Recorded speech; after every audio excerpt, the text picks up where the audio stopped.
Driver, গাড়ি বের করো। কোথায় যাবেন স্যার? এক কাজ করো, গাড়ি আজকে আমি চালাবো, তুমি পিছনে বসো। না স্যার, আপনি গাড়ি চালায়েন না। আপনি চালাইলে আপনার গরিব গরিব লাগবে। আপনি কোটিপতি লোক, আমি গাড়ি চালাই। আমি হচ্ছে একটা ব্র্যান্ড, আমি যে কোটিপতি সবাই আমার নামে চিনি।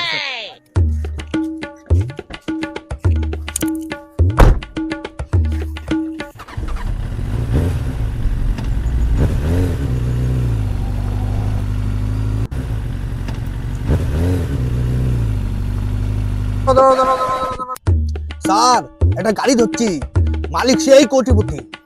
जलवा है हमारा। স্যার বললে বিশ্বাস করবেন না, মালিক তো কোটিপতি, সাথে ড্রাইভারও কোটিপতি। আরে ড্রাইভার আমি না, কোটিপতি আমি কোটিপতি, ড্রাইভার ও ভাই।